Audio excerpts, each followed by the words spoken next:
नमस्कार, मी जितेंद्र सुधाकर बजाज. कोकणचे वैभव असलेल्या सागर डिजिटलच्या आजच्या बातमीपत्रात आपले सर्वांचे स्वागत. आता पाहूया आजच्या ठळक घडामोडी. लोकसभा निवडणुकीच्या पहिल्या टप्प्याचे चित्र स्पष्ट. राज्यातील 5 जागांसह देशातील 102 जागांसाठी 19 एप्रिल रोजी मतदान. चला मतदान करूया. लोककलेतून मतदारांसाठी जनजागृती. निवडणुकीतील गैरप्रकारांवर लक्ष ठेवण्यासाठी विविध पथके. प्रशासन झाले सतर्क आणि पारा वाढल्याने जीवाची होते लाही लाही. आता पाहूया सविस्तर बातम्या. राज्यात पहिल्या टप्प्यात नागपूर, भंडारा, गोंदिया, गडचिरोली, चिमूर, चंद्रपूर आणि रामटेक लोकसभा मतदारसंघात 19 एप्रिल रोजी मतदान होणार. तर उमेदवारी अर्जांच्या छाननीमध्ये राज्यातील 5 मतदारसंघात 181 पैकी 110 उमेदवारांचे अर्ज वैध ठरले. याची माहिती राज्याच्या मुख्य निवडणूक अधिकारी कार्यालयांमार्फत देण्यात आली आहे. या मतदारसंघासाठी 19 एप्रिल रोजी मतदान होईल. पहिल्या टप्प्यात महाराष्ट्रासह अरुणाचल प्रदेश, आसाम, बिहार, छत्तीसगड, मध्य प्रदेश, मणिपूर, मेघालय, मिझोराम, नागालँड, राजस्थान, सिक्कीम, तामिळनाडू, त्रिपुरा, उत्तर प्रदेश, उत्तराखंड, पश्चिम बंगाल, अंदमान निकोबार, जम्मू आणि काश्मीर, लक्षद्वीप आणि पुडुच्चेरीमध्ये एकूण 102 जागांवर मतदान होणार आहे. मराठमोळा लावणीचा ठेका, संकासुराची दमदार एंट्री, भारदार आवाजातील पोवाडा आणि मतदानावरून पडलेली भांडणाची ठिणगी अशा अनोख्या सादरीकरणातील पथनाट्याने लोकसभा निवडणूक मतदानासंदर्भात जनजागृती केली. मतदानाचे कर्तव्य बजावून भारताला एक उत्तम राष्ट्र बनवूया असा संदेश चला मतदान करूया लोककलेतून जनजागृती या माध्यमातून देण्यात येत आहे. शिमगोत्सवाची सर्वत्र धामधूम सुरू असल्याने संकासुराचे खास आकर्षण ठरले.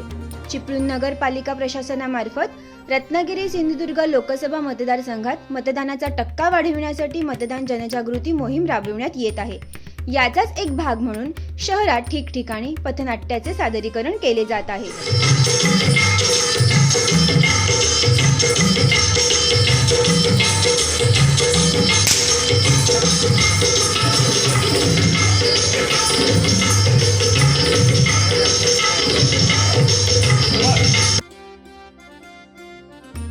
सागर डिजिटलवर बातमीपत्र सुरूच राहील, मात्र अल्पशा विश्रांतीनंतर.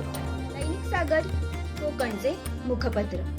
6 दशकांची परंपरा, वस्तुनिष्ठ बातम्या, स्थानिक घडामोडी, मान्यवरांचे मनोगत, प्रासंगिक लेख आदींसह साहित्याची मेजवानी. आजच आपल्या नजीकच्या विक्रेत्याकडे सागरची मागणी करा. दैनिक सागर कोकणचे मुखपत्र. सागर डिजिटलच्या बातमीपत्रात आपले पुन्हा एकदा स्वागत. लोकसभा सार्वत्रिक निवडणूक दरम्यान उमेदवार आणि राजकीय पक्षांच्या निवडणूक खर्चावर आणि निवडणुकीतील गैरप्रकारांवर लक्ष ठेवण्यासाठी भरारी पथके आणि स्थिर सर्वेक्षण पथकांची स्थापना करण्यात आली आहे. याची माहिती जिल्हाधिकारी यांनी दिली आहे.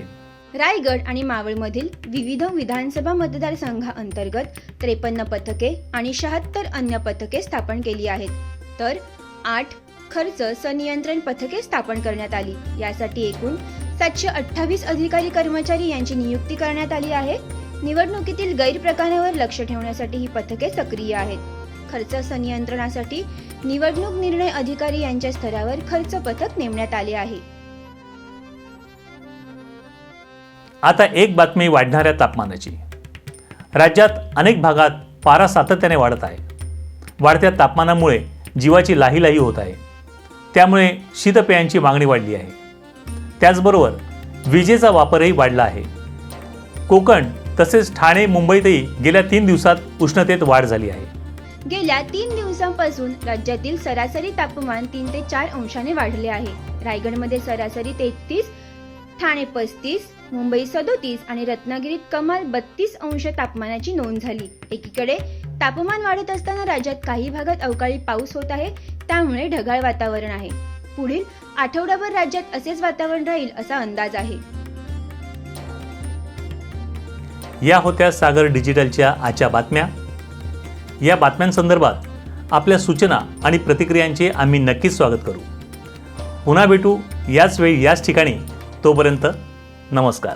सागर डिजिटलच्या YouTube चॅनेलला लाईक करा, शेअर करा, सबस्क्राईब करा आणि ताज्या घडामोडी नियमित पाहण्यासाठी बेल आयकॉनला प्रेस करा.